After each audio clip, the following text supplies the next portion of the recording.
Okay, so we're going to talk about strings and the importance of strings and what string you should choose for your tennis racket.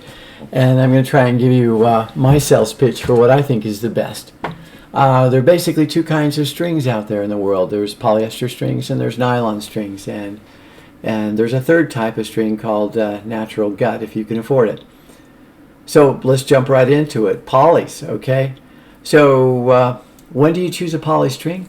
Well, you choose a poly string because you want lots of spin on the ball, okay?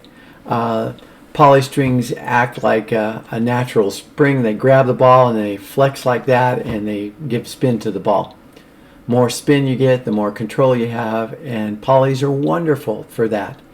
The only con that you have with a poly string is that they're a little stiffer string. These poly strings are like wire. If you can see that, it doesn't bend very easily.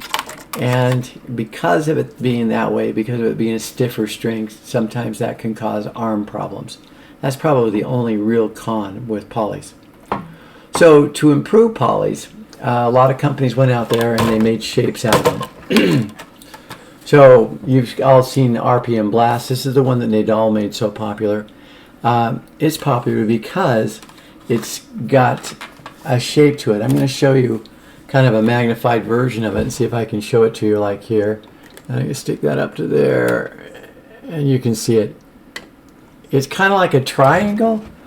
That triangle shape grabs the ball, gives you more friction on the ball, and gives you more spin on the ball. I even have something called Death Grip. It's shaped like a hexagon. I'll let you see that real quick, but it's basically that.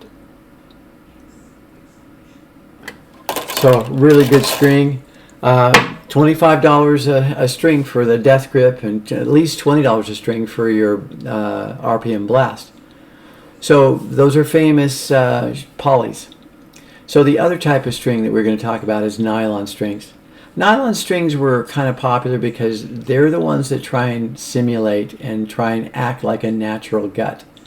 And so you'll hear something called synthetic gut. Well, that's what they're trying to do. They're trying to get some of the springiness, the elasticity that you get with natural gut. And one of the best ones for that is something called Wilson NXT. So if you'll look at that, you can see that NXT, it says comfort in big block letters. It really is a comfortable string. And it's very, very supple. When you take a piece of that string in your hand, it just bends and moves. It's just very, very soft. And when it plays, it's very elastic. It gives you lots of power off the ball. It gives you lots of spin. It's like a really good string that you go with. I really like it. Very comfortable. So holds its tension really good. Those are all good qualities of a multi-filament synthetic gut. Now the other one that you're going to see a lot of is stuff like this. And there's a bunch of them out there. Give you some examples. All right, so this is Wilson Extreme Gut. This is Prince Synthetic Gut. And one thing you're going to notice about these things is they come in multitude of colors. Colors are very important when you're dressing yourself or when you're dressing up your tennis racket. And so those synthetic guts are kind of nice. The difference between those is that they're a solid core. Nylon string. They're not multi-strands like the Wilson NXT is, and they do have some springs, but they're basically a cheap string that's not going to last very long. And so it's kind of like it has some of the qualities of natural gut, and so it's like, so where do I go from here? And I would say that what you really want to do is you want to go to what we call a hybrid tennis racket. So over here is my trusty Wilson Pro Staff, Roger Federer brand, and you can see that if you look closely, you can see that I've got the nylon synthetic gut on the crosses, and I've got the poly going on the mains.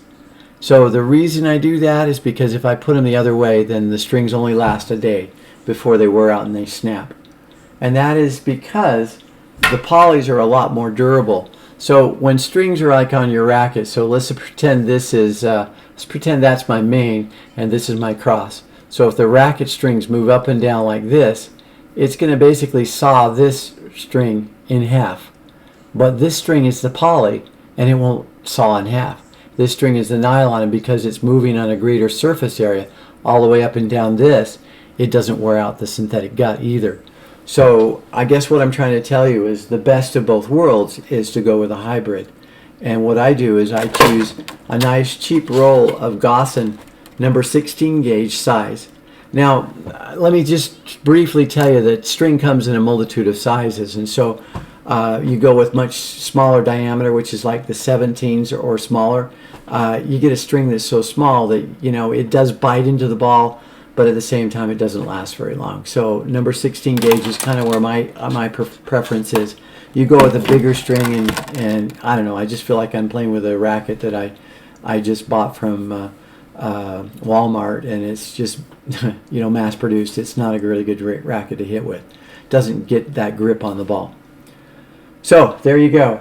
I'm a hybrid freak, and you would ask the question, so what's the absolute best brand there for doing that? I ran into something called a Gamma Glide, and I heard about this from the president of Dane. I was having a discussion with him about stringing rackets, and he actually wrote a kind of a booklet on how to string rackets, and he recommends the hybrid tennis rackets. And he said, well, yeah, you might try Gamma Glide because it has Teflon coated synthetic gut on the crosses, which means they really do slide easily. So that whole bed of mains just slides up and down like this, and really gives you lots of spring off from the when you hit the tennis ball. So there you have it. A really good option is to go with those hybrids. And the nice thing about it is that when I choose the cheaper strings, like I go with my Prince synthetic gut and I go with my poly on the Gossan, I not only get a good racket that will hit with a lot of spin, but I also get something that only costs about $5 to string. I split up two separate strings, and that's what you're going to find when you hybrid a racket. Is you'll take a mixture of both. You'll take the qualities of both strings, and you get a new kind of string bed. So if you have any questions about that, please reply to this video, and I'll try and answer your questions. I love telling people about strings. Tension is another thing, you know. The tighter you string a racket, the more control you have on it, but the less power you have. Think about it like a trampoline. If you pulled the trampoline super tight and you jumped on it, you just wouldn't get any spring off from it. A nice loose trampoline gives you lots of power, lots of spring. It's the same way with the tennis racket. So as the strings start to loosen up, you start losing control of the tennis ball. You've all seen it, and you think it's you, but it really is your tennis racket and your tennis strings kind of wearing out. So anyway, there's your tips about how to string tennis rackets. I look forward to your questions and comments. Thanks.